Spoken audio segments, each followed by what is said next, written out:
Vamos a recibir a María O'Donnell, que no necesita más presentación que su nombre. María O'Donnell, ¿cómo estás? Muy bien, qué placer. Vengo a conocer esta radio que es como son nuestros primos. Sí, o sea, es verdad. Hay como un parentesco entre Claro, porque Urbana queda acá en el mismo lugar. mismos En jefes, en el dueños. mismo jefe, sí. Así que es un placer. Está bueno, ¿viste? Qué hermoso lugar. Divino. Además trabajamos juntos. Es cierto. Nosotros compartimos hace muchos años, en vidas anteriores, un trabajo con Roberto Pettinato. Y la O'Donnell era la O'Donnell. Ya en ese momento ella le hacía política y actualidad a Roberto en el show de la noticia. Nosotros hacíamos personajes y guiones y eso. Total. Estuvo buena esa era. Estuvo buena esa era, sí, totalmente. Y después estábamos un día, habíamos ido a Mendoza, escuchen esto. Un día fuimos a Mendoza con el show de la noticia, iba toda la trupe, era un momento muy bueno de radio, había mucho presupuesto y Roberto estaba en la gloria y todo el equipo, cuando un cabeza de elenco tira para arriba, chupa a todos para arriba. Y estábamos en Mendoza, en un lugar que habíamos ido a comer como un asado, un almuerzo, y a María le suena el teléfono. A María O'Donnell. Entonces ella sale y la estaba llamando Magdalena Ruiz Guiñazú. Y en ese momento, en Mendoza, voy a decirlo poéticamente, la estaba nombrando de algún modo medio sucesora, la estaba bendiciendo. Fue así. Bueno, fue muy generosa Magda, porque en realidad, claro, el show de la noticia, que era el programa que hacíamos, era la FM de Mitre, la M. Correcto. Entonces Magdalena estaba en la M y nosotros en la FM. Sí. Y yo la verdad es que me encantaba, el show de la noticia era una bomba, fue un programa que le fue realmente muy bien, pero mi sueño era el otro, el hard news, las noticias y qué sé yo de Magdalena. Y Magdalena se estaba yendo en ese momento de Mitre y me empieza a llamar para ver si me quería ir a trabajar con ella. Y era como el sueño de la piba, no del pibe en este caso, sino como era tipo, es todo lo que soñé trabajar con ella. Entonces fue re hermoso. Pero yo me acuerdo de ese momento porque salió del restaurante una O'Donnell y volvió otra. ¿No? Y esa fue un llamado, un bisagra, me parece. Fue muy lindo. Yo en realidad, vos sabés que con la radio no es que siempre quise trabajar en radio, yo nací en las redacciones, Página 12, después La Nación, después fui corresponsal en Washington, y la radio me vino un poco por la maternidad, en el sentido que trabajar en una redacción hasta tarde, en una sección caliente con la maternidad, es muy complicado. Cuando nace mi primera hija y yo había vuelto a Estados Unidos, como que la radio terminaba con Pettinato, o sea, me sacaba leche. ¿Sabés cómo le decía Pettinato a la O'Donnell? Vos sabés cómo te decía. No. O'Donnell, ¿qué pasa? ¿Perdí esa memoria? Decía la emperatriz. Ah, sí. Pero con la X al final, la emperatrix. Porque había que tenerlo. ¿Qué? Con todo lo que representa la palabra O'Donnell, ¿verdad? Sí. Emperatriz. Porque había que ser fuerte en ese momento para estar ahí. Sí, había que ser fuerte. Por toda la situación. Sí, claro. Y se pone colorada, O'Donnell. No, lo que nos estamos acordando, estoy pensando en muchas cosas. Se pone colorada. Porque el programa era una bomba en ese momento, era un rol muy acotado para lo que yo hacía. Pero bueno, pero te decía, la radio en ese momento había nacido mi segunda hija, se llevan 1 año y medio, o sea, era un caos, entonces amamantaba, le dejaba la mamadera, me iba, volvía, entonces como que en el origen la radio fue 3 horas, sé a qué hora salgo de mi casa, sé a qué hora vuelvo a mi casa. Pero después me enamoré de la radio. O sea, hubo un momento en el que todo lo demás pasó a ser subsidiario de la radio y ese fue como un proceso en el que el paso de irme a trabajar después con Magdalena fue muy importante. También recuerdo, viste qué cosas, vos nunca elegís qué vas a recordar. Eso tenelo claro que vos creés que vas a... Me interesa. Y cosas sueltas que recuerdo que se decía o vos contaste que cuando te casaste, no sé, hace 1000 años con el que era el papá de tus hijas, no sé qué político, no sé qué, te había regalado un electrodoméstico importante. Le mandaron al casamiento a la O'Donnell. Sí. Y la O'Donnell lo devolvió. Sí. ¿Fue así? Sí. ¿Cómo fue? Contá. Es que las cosas que te acordás. ¿Viste? Era mucho, era excesivo, ¿entendés? Entonces dije, yo no puedo recibir esto, ¿entendés? ¿Qué era? Decir. Creo que era una heladera, era una cosa como excesiva, muy excesiva. Le dije, no, digo, convirtamos esto en un regalo que pueda recibir. Esto es un exceso, no puedo recibir un regalo de este tamaño. Y pues es muy condicionante. En una heladera es como, bueno, ya. En Estados Unidos, viste que hay como los códigos de ética y demás a los que firman por ahí, qué sé yo, en el New York Times, algunos medios que todavía lo respetan. Hay comunidades que son $50, no sé, hay como una cosa establecida de decir, bueno, hasta... Como regalos, los japoneses tenían un término que a mí me gustaba mucho, que era wining and dining, que era como que te pagaban cenas y el vino, que en Japón es muy caro. Entonces la idea de que no es que te sobornan, pero te van facilitando cosas que de otro modo no podrías pagar o lo que fuese. Entonces tenés que estar como alerta a esas situaciones de captación o que te generan un compromiso. O sea, yo cuando siento que es algo que me genera como un compromiso, bueno, prefiero no tenerlo. Eso es así. Y hay que identificar el punto de incomodidad en uno. Claro. Si no tenés punto de incomodidad, bueno, puede ser Perdiste el amor por la profesión. Sí, es así. Corte, avanzo la película, 2015, creo que estoy en una librería y veo una... ¿Viste cuando un libro se vende en torres? Como si fueran los turrones de Navidad o las cosas, los pan dulces, que hay pilas. Y era Born, el libro de María O'Donnell, que se vendía como pan caliente, fue impresionante. ¿Cuántos vendiste? ¿80.000? ¿90.000? Sí. No sé, sí, que hay que vender 90.000 libros. Sí, hubo un tiempo en los 90 que por ahí eso pasaba más, pero lo que pasó fue que en un tiempo, era 2014, creo, ya hay pocos libros de este tipo de temas, por ahí no en novela o literatura o qué sé yo, pero temas de no ficción que generen ese tipo de ventas es más raro. Bueno, se vendió un montón, era el secuestro más caro de la historia argentina y arranca una serie que María hace de los 70, que es una época que por diversas razones sigue generando una fascinación y una atracción que, bueno, qué sé yo, la verdad que es como si hubiera Argentina perdido el rumbo, o viste dónde se jodió la Argentina, el destino. Hay como un fetiche es un campo también. De batalla. Es un campo de batalla narrativo y ahora María, adelanto a la película, tiene un nuevo libro que se llama Montoneros, pero una historia visual, que yo les recomiendo que lo vean en las librerías, porque es una edición muy linda, llena de material de archivo, gráfico, llena de afiches, cosas de la época, y está muy bien armado y secuenciado, porque vos tenés la historia de Montoneros, toda como fácil de leer, pero con mucha profundidad. ¿Por qué hiciste esto? Gracias por lo que decís, porque, a ver, siento que en un momento nos perdimos en la discusión. No en el mundo académico, porque hay mucho trabajo académico y hay una camada de historiadores nuevos que trabajan en historia reciente, que leí mucho para poder escribir el libro, que la verdad que hacen un material que es espectacular. Pero siento que en un momento se atomizó la discusión de te traigo este episodio, este otro episodio. Y era tipo, lo sentía, yo tengo hijas de 20 y pico, en las nuevas generaciones, decir, ¿de qué hablamos cuando hablamos de Montoneros? ¿Qué es Montoneros como tal? Digo, bueno, hay una historia que yo sentía que se podía reponer de una manera, tiene como una ambición medio de divulgación. Por ahí otros de mis libros tenían más una ambición de revelar algo que no se conocía hasta ese momento.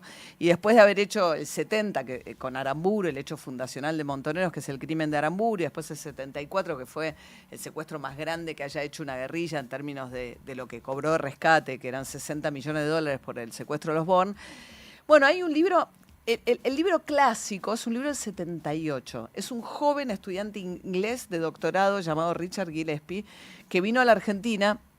Hizo un libro que la verdad que es extraordinario para el momento en que lo escribe y que lo investiga, y escribe una historia de montoneros soldados de Perón, que es como un clásico dentro. Y después ha habido como muchos episodios, abro como una ventana acá, allá, repongo esto, traigo esto, pero yo sentía que quería tratar de, en el medio de tanta discusión y tanta pelea por la narrativa de Montoneros y de la década del 70, decir, bueno, tratemos de entender qué fue. Te cuento la historia de los 10 años de Montoneros, de la manera que, con los grises, con el contexto de época, y era una época intensa, muy intensa, y yo sentí que necesitaba imágenes, que necesitaba canciones, que necesitaba las pintadas, que necesitaba la música de la época. Entonces de ahí nace esta historia visual gráfica que trabajé con un diseñador que es argentino, que es súper talentoso, Rapa, que vive en Barcelona, que hace una publicación que se llama Mongolia, que es una publicación de tipo humor que se hace en Barcelona, que es buenísima. Y bueno, hay mucho de la colaboración con el diseñador en el libro y de la búsqueda de, ¿sabes la cantidad de gente que tiene archivos individuales que junta en el patio de su casa, a instituciones? O sea, fue también un laburo que es contra la época de la inteligencia artificial, ir a buscar archivos personales, arqueológicamente, por ahí.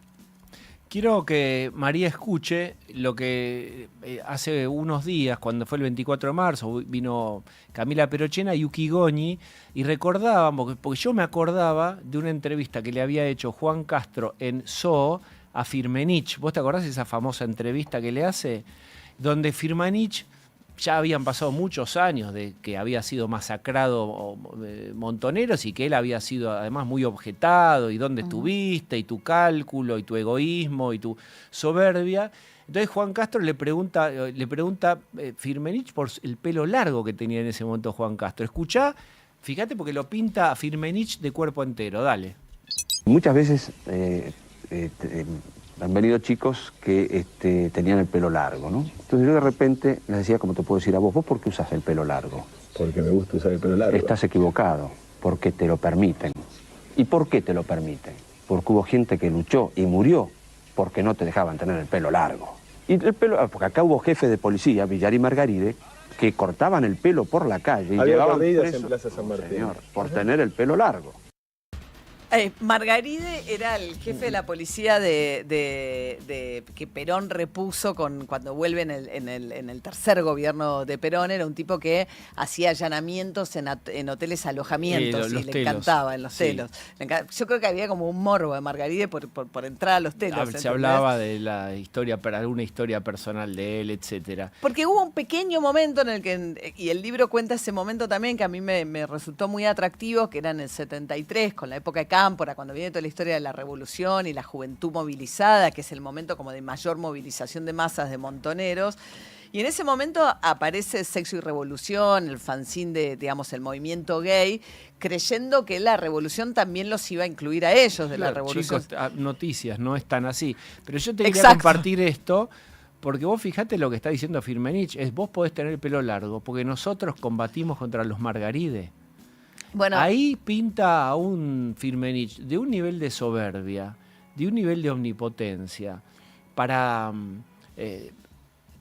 casi disparatada, porque cuando uno puede pensar en la historia de Montoneros, también me decís, che, chicos, ¿no hicieron una encuesta de opinión a ver si la sociedad los iba a acompañar en este sueño copiado de la Revolución Cubana, de los levantamientos campesinos? Es decir, como una lectura horrible, mala, disparatada del tejido social argentino y de quienes iban a sumarse a esta revolución y de que ellos le iban a corregir el rumbo a Perón.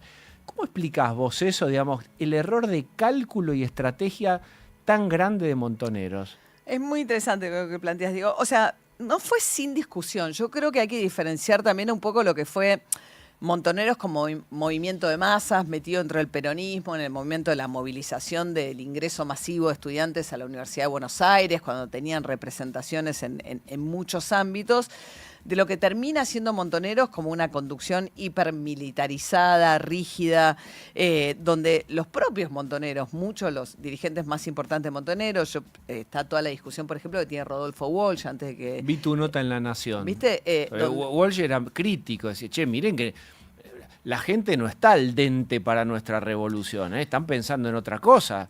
Los trabajadores peronistas no están tan cerca nuestro. Sobre todo en el momento en el cual se veía venir el golpe en el 75 y había una situación de decir, che, este golpe va a ser un golpe como los otros. O sea, si nosotros, el 75 fue el año de más violencia, acciones guerrilleras, tanto de Montoneros como de ERP.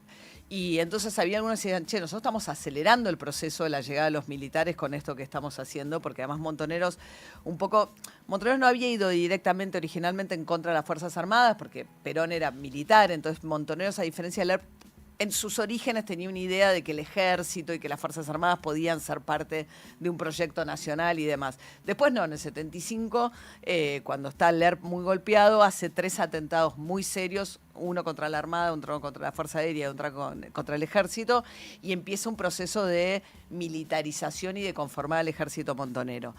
Y en ese momento hay un debate interno. Dice, che, si estamos, como diciendo, no tenemos una relación de fuerzas que nos permita.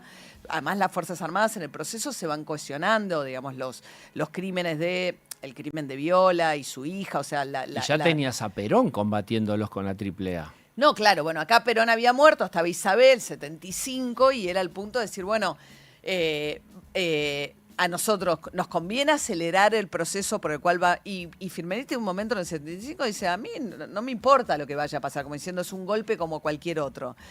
Y viene el golpe, y era un golpe con las Fuerzas Armadas recontra cohesionadas, con un plan represivo recontra armado, y en muy pocos meses los desarticulan y los destrozan. Y poco antes de que lo cae en una cita envenenada, como la llamaban Walsh empieza a escribir y le dijo, nos están masacrando, o sea, no es que el pueblo se está tirando a mano de los montoneros, la gente está replegada, tiene miedo, tenemos que cambiar. Y eso además no va en contra del capitalismo, esa gente como el Montoneros quería. Hay como un producto que importa Montoneros, un producto ideológico de otros países raro. Bueno, pero a la vez Montoneros, por eso es tan particular, porque Montoneros eran católicos, o sea, Montoneros se inserta... Nacionalistas católicos. Muy conservadores, sí. Conservadores digamos, la idea de la familia, los hijos... No era pluralidad y diversidad. No era sexo. No era la carroza del día de la marcha del orgullo. No era sexo y revolución. No, para nada. Lo que pasa es que también ellos, digamos, en un momento, en el 70, cuando hacen el crimen de Aramburu, que había sido el que le da el golpe a Perón y que había instaurado la prohibición del peronismo, la prohibición de nombrar a Perón y Evita, condensan toda una historia de 15 años del peronismo proscripto, del peronismo frustrado, silenciado. Y entonces generan una situación en la cual los militares dicen, bueno, ok, puede haber algo peor que Perón, que son las guerrillas. Estaba, por supuesto, la Revolución Cubana, había todo un contexto, Guerra Fría y demás, y dicen, bueno, el ERP, los montoneros, que venga Perón y se haga cargo. En un momento, por sintetizarlo mucho, y la NUCE dice, ok, hasta acá llegamos, que vuelva Perón y que trate de poner orden en esta situación.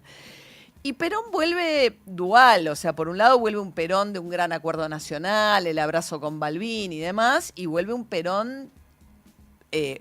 los más condescendientes quizás, grande, controlado por López Rega, por Isabel, la idea de que había un cerco, que había un entorno que lo vuelca hacia la derecha peronista. Y también yo recuerdo entrevistar al Canca Gullo, a Dante Gullo, que en un momento, viste, en la casa de él, ahí esto sería San Cristóbal, medio Parque Patricios, tenía todas las colecciones de fotos. Y en un momento dice, lo que pasa es que nosotros fuimos a verlo a Perón, con una lista con 5 ministerios que iba a ser para nosotros. Pero dijo, ustedes están en pedo. Eso fue en Roma, claro. Los montoneros surgen en el 70 con el crimen de Aramburu. Tenían 22 años. Perón llevaba 15 en el exilio, o sea que Perón le habían dado el golpe cuando ellos tenían 7 años, cuando entraban al colegio primario. En un momento que estaba prohibido mencionar a Perón, no le conocían la voz. Prófugo. Claro, no le conocían la voz, no tenían ninguna conexión con ese Perón. Habían crecido en familias de clase media profundamente antiperonistas y de repente van a, como decirle a Perón, bueno, esta dinámica por la cual ahora realmente vas a volver a la Argentina es gracias a nosotros que con el crimen de Aramburu condensamos todo eso, te pongo como, bueno, ahora esto... Y Perón, y además Perón en un momento le dice, bueno, se acabó la etapa de la lucha armada, ya está, los mantiene como formaciones especiales porque desconfiaban de que la NUCE, después viene la masacre de Trelew y qué sé yo, de que la NUCE realmente fuese a entregar el poder. Entonces, mientras desconfiaba de que efectivamente la NUCE entregara el poder, primero, bueno, Perón no puede ser candidato, entonces primero va a Cámpora y se inicia todo ese proceso. Pero cuando termina ese proceso, Perón le dice, bueno, ok, se terminó la lucha armada, ya está, ustedes se justificaba la lucha armada mientras había un régimen no democrático. Y ellos dicen, no, nosotros queremos el socialismo nacional, necesitamos garantizar de que este gobierno de Perón va a representar nuestros Lo ideales. que nosotros queremos, vos sos un instrumento. No, bueno, hay una pelea por la conducción también. Matan a Rucci, que era el titular de la CGT. Perón había dicho el único sindicalista que me ha sido leal. Cuando primero van a Ezeiza. Hay un desafío abierto a Perón. Bueno, primero se sienten, si uno reconstruye la historia, según ellos, van a Ezeiza a recibir a Perón y los encuentran en el palco en el pleno gobierno de Cámpora. Perón le da la organización de su regreso y el acto de Ezeiza a la derecha peronista. Los esperan armados hasta los Creían dientes. en un Perón que no era. Bueno, claro. Descubre tu Perón para armar. Armaron un Perón que no era Perón. Y ahí empieza primero la teoría del cerco. En realidad Perón es Perón, pero está viejito y entonces López Rega y Isabel lo tienen encerrado. Hay que ir a romper el cerco. Entonces marchan a Gaspar Campos. Siempre les agarraba lluvias. Hay algo muy épico de esos momentos en los que van a convencer a Perón de que son ellos. Y el Canca es uno de los personajes. A la vez es una tragedia porque es alguien que llega ya grande a agarrar una situación que se había hecho muy compleja. Y en un momento económico, en el cual un modelo económico, digamos, viene el Rodrigazo del Celestino Rodrigo, el ministro de Economía, que mete un ajuste feroz. Viene el primer paro de la CGT de la historia contra el gobierno peronista, que era el gobierno de Isabel. Eso termina por debilitar a Isabel. Las guerrillas estaban muy activas. Isabel cada vez le daba más permiso a los militares para meterse en la represión contra las guerrillas, que originalmente era de las policías, y en un momento las policías dicen no doy más. Y en ese contexto era toda una gran tragedia, también de un fin de un ciclo económico de lo que había sido el modelo peronista. ¿Hubo autocrítica de Firmenich? No. Bueno, eso es bien interesante. ¿Alguien importante de la conducción? Yo creo que ¿Estimamos, medimos mal, calculamos? ¿Hubo algo o es el pueblo no nos comprendió, no nos merece? Yo creo que es muy interesante lo que decís, Diego, porque creo que una de las características que uno piensa, pues por ahí los Tupamaro en Uruguay, ha habido muchas guerrillas en América Latina y quizás Firmenich nunca se encontró cómodo con la democracia, nunca pudo dialogar con, o sea, cuando llega Alfonsín, Firmenich estaba en Brasil, Alfonsín pide la extradición de Firmenich, lo juzgan al mismo tiempo que juzgan a los militares. Y a partir de ahí empieza una situación en la que tampoco los integrantes de la organización Montoneros tuvo momentos de mucha masividad, momentos de menos masividad. No todos reivindican a Firmenich, pero también ha habido una situación en la cual ciertas discusiones cuesta que se den hacia afuera. La idea de... Están blindados, están cerrados, no hablan. Hay mucha muerte también. Yo la parte que entiendo también es que muchos perdieron mucho. El amigo, el novio, la pareja, el padre de sus hijos. Hay mucho dolor. Héctor Leis dijo algo muy interesante en ese diálogo con Graciela Fernández de Mejide, que dijo en un momento, el medio se transformó en el fin. Uh-huh. Lo que nos interesaba era ir al combate, a matar. Volvíamos y decíamos, ¿vos cuántos bajaste? Y eso nos da una adrenalina. Y en un momento era como... Lo importante era eso que sentían corporalmente agarrando los fierros. Fue muy valiente, fue uno de los pocos tipos, ya hace muchos años, ya murió Héctor Leis, que hizo una mirada un poco menos comprometida y menos verticalista de lo que pasó. Sí, a ver, hubo otros también que generaron algún tipo de discusión menos visible, si querés, en algún punto, respecto sobre todo al periodo de mayor militarización del 75 en adelante, ¿no? De Montoneros. Y hay una idea, digamos, es una cúpula que en el 76, pocos meses después del golpe y del asesinato de Santucho, que era el jefe del ERP, vota la retirada estratégica, que significó que Firmenich, Vaca Narvaja, Perdía, la conducción se mudara a México. Tenían recursos necesarios porque tenían la plata del secuestro de los Born, con lo cual estaban fondeados. Van a México, después hay un intento de Galtieri de una operación que hace para mandar a un ex montonero, a Tucho Valenzuela, a asesinar a Firmenich en México, porque pasan cosas increíbles en el medio. Y después ellos terminan mudando la comandancia a Cuba, ¿no? Y entonces la situación... Igual cayeron un montón de jefes montoneros, no es que todos los jefes montoneros se salvaron. Pero la conducción montonera y sobre todo Firmenich ha sido realmente alguien muy mezquino en la autocrítica, muy poco autocrítico.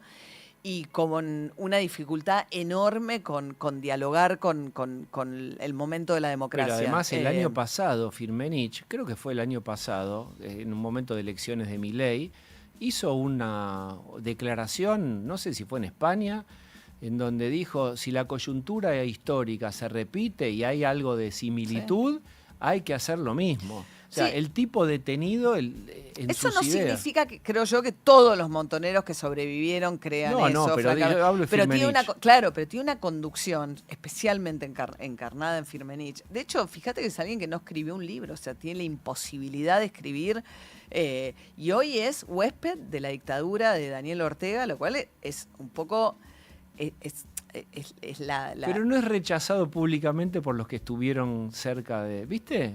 Toman distancia, pero en silencio. Me distancio en silencio. No se critica porque en un momento fue el compañero. Hay algo... A mí no me gusta eso. Está bien, entiendo lo que decís, pero no, creo que pondría el siguiente matiz, que es que hay mucho muerto en el medio. Y algunos no es por Firmenich, sino por los que murieron en el camino. ¿Entendés lo que digo? No es tanto... Pero sí creo que lamentablemente esta guerrilla ha sido muy poco, los que sobrevivieron, muy poco generosos con esa discusión. Muy poco generosos. Si uno lee, igual si lees...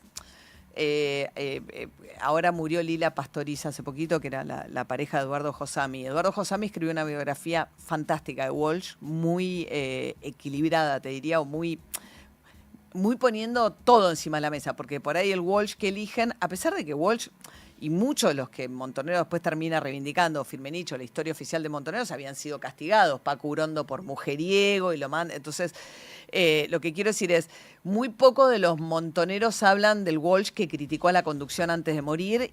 No se habla de eso. Y Josami lo escribió, y Lila Pastoriza escribió... Lo que pasa es que circula en ámbitos muy chiquitos, un artículo muy valiente en Lucha Armada, que era una publicación de esos temas, donde ella hablaba de la injusticia del juicio a Quieto. ¿Viste? Roberto Quieto era del segundo de Firmenich, que venía de otra organización armada ya con más experiencia, más grande, llevó adelante el secuestro de los Born y todo, y lo acusaron de haber delatado cuando... Montoneros, cuando empieza la tortura, que es anterior a la dictadura como método de desarmar a la organización, dicen la tortura se puede tolerar indefinidamente. O sea, establecen una... Después dicen... Después hay una admisión de no se puede tolerar, entonces vamos a repartir pastillas de cianuro, que es una... Pero y Walsh les dice, si estamos montando una organización que está basada en la capacidad de alguien de soportar la tortura... Vamos al fracaso, o sea, no podemos depositar la seguridad de una organización en que alguien sea capaz de tolerar una mesa de tortura. Estamos con María O'Donnell. Aquí tengo en mis manos su último libro de una edición extraordinaria, que es Montoneros, una historia visual. Me gustaría charlar un rato más con ella, si acompáñennos.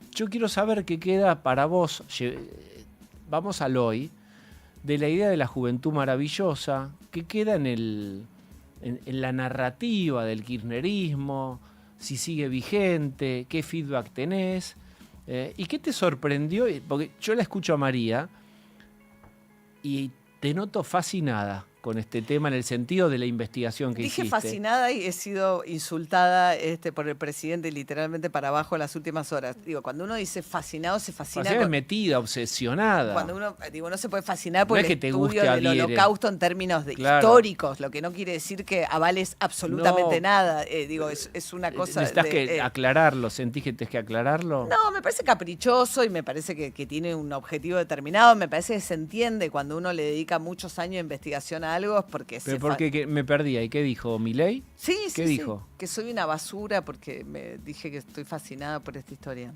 Ah, como si fuera que está fascinada, que se adheriza a la historia. Exacto, es tan literal. Pero bueno, nada, no importa. No. Seguimos charlando ahora con María O'Donnell.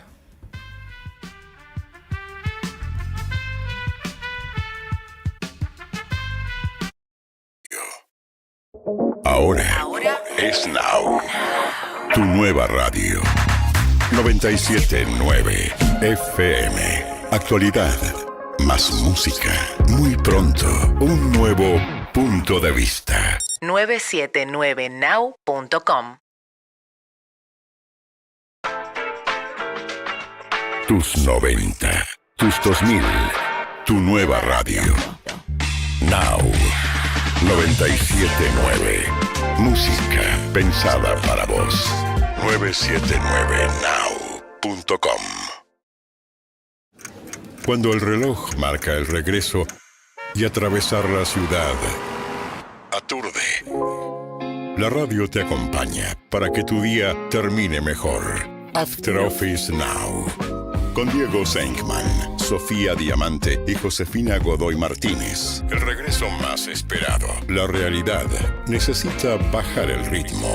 After Office Now. Lunes a viernes, de 17 a 20. Un nuevo punto de vista en Now 979. Tu nueva radio. 979. Now. Música pensada para vos. 979now.com. Tus 90. Tus 2000. Tu nueva radio. Now 979. Música pensada para vos. 979now.com. Ahora es Now. Tu nueva radio. 979 FM. Actualidad más música. Muy pronto, un nuevo punto de vista. 979now.com. Now 979. Música pensada para vos. 979now.com.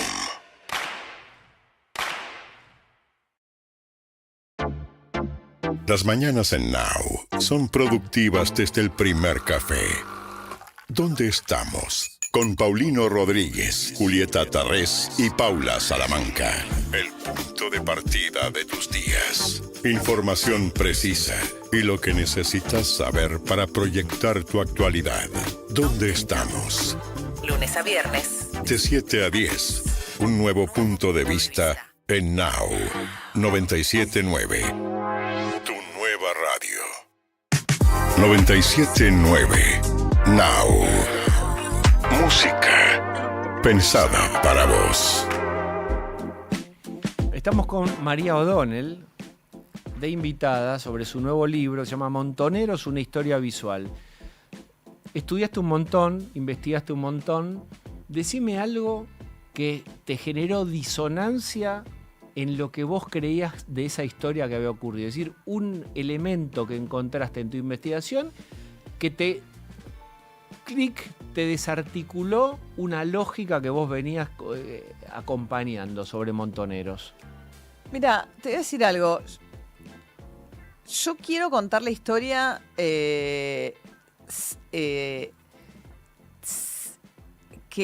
en la que esté toda la historia contenida, sin que, por supuesto, entrar en la discusión, porque eso no pasa, que eso signifique justificar la represión ilegal. Yo creo que hay algo de una maniobra que hubo, sobre todo durante el kirchnerismo, que lamentablemente abonó esta idea de la historia completa y cierto acercamiento peligroso al negacionismo que estamos pasando, que tiene que ver con los huecos de una narración demasiado antojadiza. La idea de la juventud maravillosa. La idea de la juventud maravillosa. Extinguieron a una generación que hubiera hecho un país mejor. Claro. Si no los hubieran matado, bueno, y la idea de la lucha tendríamos. armada, o sea, hubo una lucha armada, fue una generación que en una parte, no toda, porque que Montoneros fue un proceso que tuvo en un momento una situación mucho más masiva de lo que terminó siendo como organización político-militar, donde, bueno, creían en la lucha armada como método. Entonces, la idea de que era una juventud maravillosa, que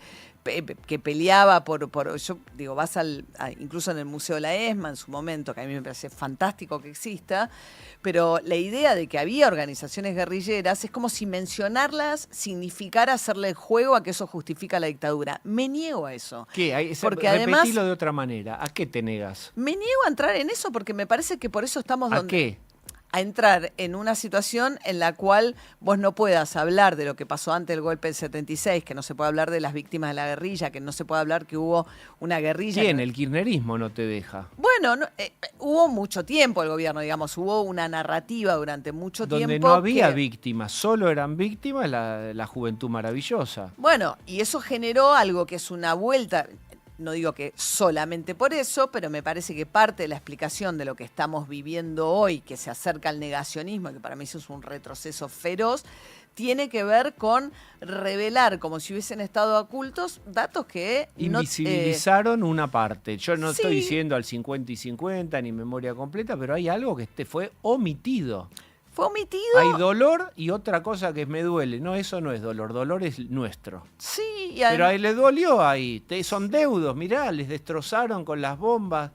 No sé, acá pero además ese dolor, somos nosotros. Ese dolor en su momento fue muy favorable a generar el clima que después significó que el golpe del 76 para un sector importante de la población fue vivido como un alivio. Entonces cuando llega un Milei que usa el mismo lenguaje que Macera en el juicio a las juntas durante un debate presidencial con Massa, y eso no le significa perder votos, y resulta electo con el voto popular. ¿Qué lenguaje usa? De la justificación de la represión ilegal, o sea, era textual de lo que había dicho Macera en el juicio a las juntas, en el casi textual, en el debate presidencial respecto de la justificación. Entonces decís, bueno, acá hay un fracaso de la forma en que se construyó la memoria, de manera tal que en un país donde por suerte... Yo no sé si es procesista, Milei, me parece que no.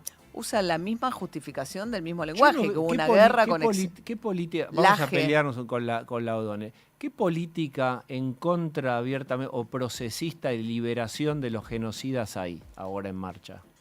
Bueno, eso es interesante. Yo creo que se despegaron incluso de la visita Astiz y compañía. Totalmente. Me parece que hay algo de la agenda de Villarruel en términos se despegaron de esa agenda de Villarruel. Sí, pero vos escuchaste el AGE, lo que son los 24 de marzo, lo que dicen sobre el 24 Márquez, de marzo. El otro día lo tuve en TN yo. Bueno, eso es la idea de que hubo excesos, que fue una guerra. Son todos los justificativos que usaron los militares para la represión ilegal. Sí, todos. no lo vi copiar a Milei exactamente lo mismo, En el debate presidencial sí, con Massa, en el debate con Massa creo que era el del balotaje, pues no estoy segura cuál de los dos fue, pero la idea de que falta reponer la memoria completa y que entonces los militares vinieron prácticamente a salvar a la patria, bueno, eso está bastante presente en la narrativa. Sí. No llega a ser un negacionismo, digamos, de lo que fue la represión ilegal. Creo que no se habla de represión ilegal, no se habla de terrorismo. No sé si memoria completa, pero que hay una parte que fue omitida, seguro. No, pero no se habla de terrorismo de Estado, no se habla de plan sistemático, o sea, no se habla de nada de lo que dejó establecido el juicio a las juntas.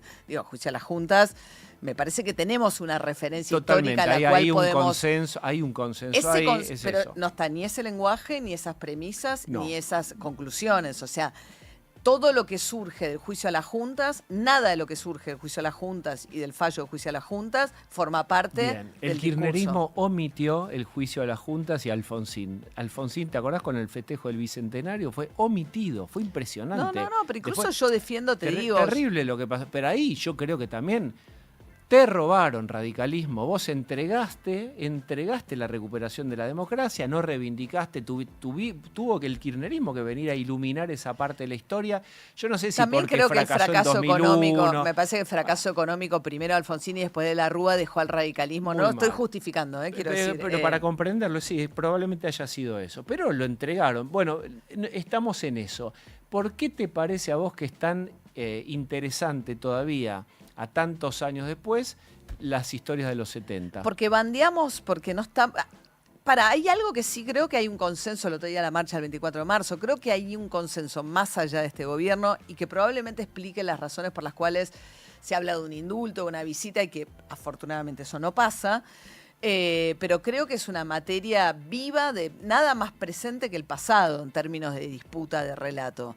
Fíjate que Milei está disputando el origen del siglo pasado, mucho más lo que es más cercano en el tiempo, y me parece que simbólicamente es una de las peleas más que más le atrae dar con el kirchnerismo también, entre otras, ¿no?